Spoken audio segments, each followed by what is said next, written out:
வணக்கம். உங்களோட வாழ்க்கையில உங்க குடும்பத்துக்காக நீங்க ஓடி ஓடி உழைக்கிறீங்க அப்படின்னா இந்த வீடியோ பதிவு உங்களுக்காக தான். வீடியோவை ஸ்கிப் பண்ணாம முழுசா பாருங்க. மறக்காம சப்ஸ்கிரைப் பண்ணிடுங்க. அதுலயும் பெண்கள் இருக்காங்க பாத்தீங்களா, அவங்களுக்கு ஒரு பெருமை என்னன்னு கேட்டீங்கன்னா, எல்லாத்துக்காகவும் நம்ம உழைக்கிறோம், ஓடுறோம். காலையில இருந்து சாயந்தரம் வரைக்கும் குடும்பத்துக்காக அப்படி உழைக்கிறதுல அவங்களுக்கு அவ்வளோ சந்தோஷங்க. வீட்டை நீட்டாக வச்சுக்கணும், பிள்ளைங்களை ஸ்கூலுக்கு அனுப்பணும், அவங்களுக்கு பிடிச்ச ஸ்நாக்ஸ் செஞ்சு கொடுக்கணும், கணவரை ஆஃபீஸ்க்கு அனுப்பணும், அவர் வர்ற நேரத்துக்கு அவங்க கேட்குறது எல்லாத்தையும் செஞ்சு கொடுக்கணும். இப்படியெல்லாம் செஞ்சு கொடுத்துட்டு ரெஸ்ட்டே இல்லைனா கூட வீடு நீட்டாக இருக்குதுன்னா அதை செஞ்சுட்டு ஒரு 5 நிமிஷம் அதை திரும்பி பார்த்தா நமக்கு அப்படி ஒரு திருப்தி இருக்குங்க. உங்கள் வாழ்க்கையில் அந்த மாதிரியெல்லாம் நீங்கள் அனுபவிச்சிருப்பீங்கன்னு நினைக்கிறேன். ஆனால் ரெஸ்ட் எடுக்கணும்னு நினைக்கிறப்போ சிங்கில் கொஞ்சம் பாத்திரம் இருக்குது, அதையும் விலக்கி வச்சுட்டு வந்துடலாம். மறுபடியும் விலக்கி வச்சுட்டு வந்து உட்காந்து ரெஸ்ட் எடுக்கணும்னு நினைக்கிறப்போ வீட்டை கூட்டிகிட்டு வந்துடலாம். இப்படியெல்லாம் வீட்டுக்காக உழைச்சி பிள்ளைகளுக்காக கணவனுக்காகன்னு எல்லாருக்காகவும் வாழ்ந்துட்டுருக்க சில பேர் என்ன பண்ணுவாங்கன்னா, தனக்காக வாழணும் அப்படிங்கிறத மறந்தே போயிடுவாங்க.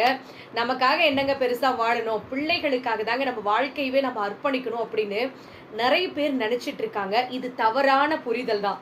ஸோ எல்லாருக்காகவும் வாழணும், அதில் எந்த ஒரு மாற்று கருத்தும் கிடையாது. நீங்கள் நல்லா இருந்தால் மட்டும்தான் அடுத்தவங்களுக்காக நீங்கள் வாழ முடியும்.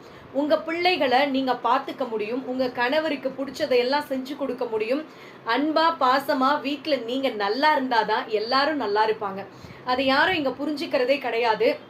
அதே மாதிரி தான் சில ஆண்களும் குடும்பத்துக்காக ஓடணும் உழைக்கணும் அப்படின்னு எல்லாருக்காகவும் உழைச்சிக்கிட்டு தனக்குன்னு சந்தோஷம் அப்படின்னு ஒன்றுமே இருக்காதுங்க. ஒரு தீபாவளி பொங்கல் வந்தால் கூட குடும்பத்தில் இருக்கிற எல்லாருக்கும் துணி எடுத்துட்டு தனக்குன்னு ஒன்றுமே இருக்காது, 2 லுங்கி இருந்தால் போதும் அப்படின்னு இருக்கிற அப்பாக்கள் நிறைய பேர் இருக்காங்க.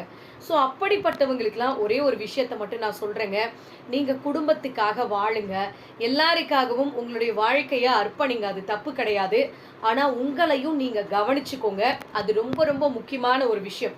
ஏன்னா நம்ம நல்லா இருந்தால் மட்டும்தான் நம்மளை சார்ந்து இருக்கிற நம்ம குடும்பத்தில் இருக்கிற எல்லாரும் சந்தோஷமாக நிம்மதியாக இருக்க முடியும் அப்படிங்கிறத புரிஞ்சுக்கோங்க.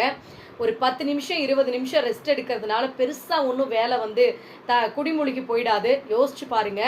கொஞ்சம் உங்கள் வாழ்க்கையில் ரெஸ்ட் எடுத்துக்கோங்க, உங்களை நீங்கள் கவனிச்சுக்கோங்க. அப்படி இருந்தால் மட்டும்தான் எல்லாரும் சந்தோஷமாக இருக்க முடியும். நான் சொல்கிற இந்த கருத்து உங்களுக்கு பயனுள்ளதாக இருக்குது, இல்லை சரின்னு நீங்கள் இதை ஏற்றுக்கிறீங்க அப்படின்னா மறக்காமல் கமெண்ட் பண்ணுங்கள். நன்றி, வணக்கம்.